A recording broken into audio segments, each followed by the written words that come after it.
Hi everyone, I thought it appropriate to make a video this week in light of the tragic turn of events that happened in El Paso and in Dayton.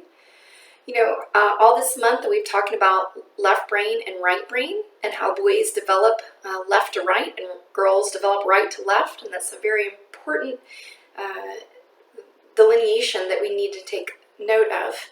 Most of the events that have happened, the shootings, occur with boys. So as we talk about left and right, hopefully you have an understanding of why that occurs. But we talked earlier this week about how internet and game playing, and in terms of things like Fortnite and any type of electronic games, how it overloads your brain cells, essentially overloads the frontal cortex into making decisions or creating memory, just overtaxes and overburdens it, and essentially has to have jerk reaction times and not having any depth of memory. The other issue that we add on top of that is stress. And stress, I think that everyone can perceive that as an adult. That's all I hear all the time is, oh, I'm so stressed. So stressed, how's your Monday going? Oh, it's stressful. Well, children don't necessarily verbalize it, but children today are in a much more stressful state than children 20, 30, 40 years ago. In fact, if you look at the statistics when they asked different generations, from the boomers to the Gen Xers to the millennials had a much higher perceived rate of stress than the previous generations. And so, whether that stress comes from, again, just an influx of information from across the world that's coming at you, boom, boom, boom, boom, boom, whether it's through broken families and unstable situations, that's a lot of it, instability at home or in the environment is a chronic stress, let alone any type of trauma or tragedy that occurs in someone's life. And so the effects of chronic stress are monumental. It affects the production of new brain cells. It causes anxiety, causes behaviors that process the fear processing center. What's called your amygdala, which is here. We talked about the frontal lobe, your executive portion of your brain that is responsible for love, joy, peace, what to do, morals, if you will, what not to do, those types of things. When this is engaged, it suppresses the fear, anxiety, fight or flight responses of the amygdala portion of your brain.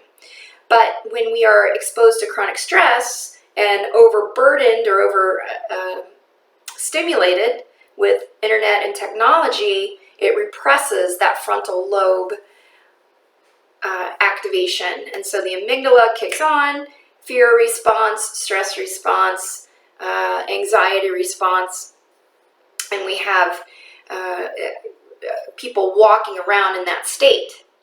Well, again, the development of boys left to right is very important, because the right side of the brain tells you what not to do.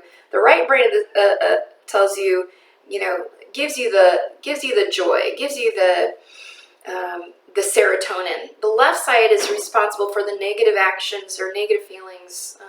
It's responsible for action. If we're always in that left brain mindset, then we have a tendency toward negativity. And it's even harder for boys because they're already left brain and they're trying to develop to that right brain. I hope this is making sense. It's a lot I'm trying to put into one little video. So again, that chronic stress affects our memories, affects our emotions. It creates inflammation in the brain. It decreases the serotonin, like we talked about. I'm just going down my list here. And then we see low vagal tone. So the vagus nerve helps you to handle stress. It helps you to control inflammation. And it also forms neurotransmitters, or synapses, or helping the brain to integrate right and left, okay? Super, super important. And so the vagus nerve is like an on-off switch for a lot of, turns off inflammation, reduces that fight or flight or the sympathetic, and switches you over into parasympathetic or the rest and digest. And so if we have low vagal tone, then it is a major factor in a lot of diseases in the body, including ADHD, anxiety, depression, Alzheimer's, heart disease, cancer, diabetes. And if you remember, a couple weeks ago, I told you that, they did a brain scan of a little boy who had ADHD and had the same patterning of a serial killer, because certain areas of the brain are turned off, certain part of the frontal lobe is not being active, and parts of the amygdala, or that fear anxiety center, is overactive. Okay, so high amounts of stress, high amounts of game playing, informational technology, low vagal tone. How does that occur? That's through subluxation. Low stimulation of that vagal tone. Well, the vagus nerve runs right here through the C1 vertebra. So one of the most important things that I can do as a physician is to stimulate that vagal nerve by reducing subluxation and decreasing the amount of stress or inflammation to the body.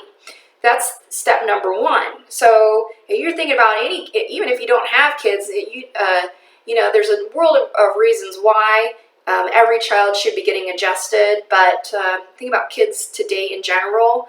Every child should be getting adjusted. Think about how many kids already at a young age are on multiple medications. It's not the answer. So we want to get them adjusted. We want to stimulate them through movement, hand-eye coordination, throwing the ball, having them run, and we want to foster good relationships. So showing love, leading by example. So as I started to say, even if you don't have kids, go find a kid to love on. Go find a kid to mentor. There is the 10th annual fishing derby that's coming up on September 7th that the police officers have done for the last 10 years. It's right here in Ashland. I think this is a wonderful, wonderful cause. It's a way to get out in nature. It's a way to foster relationship. It's a way for kids to learn something hands-on. You're stimulating that frontal lobe. You're stimulating love. You're stimulating joy. You're increasing serotonin. You're doing all those things and creating lasting relationships, which we certainly just don't have enough of these days. So I'm going to encourage you.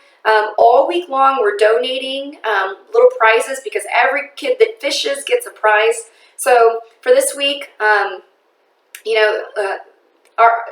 our mission here is to save one life and reach another, and it's all about caring for you so that you can care for another person. So I'm going to ask at the very least that you would donate and consider, if not your children, somebody else's children to take to this derby, because it's a wonderful cause, and their lives and your lives dependent on it.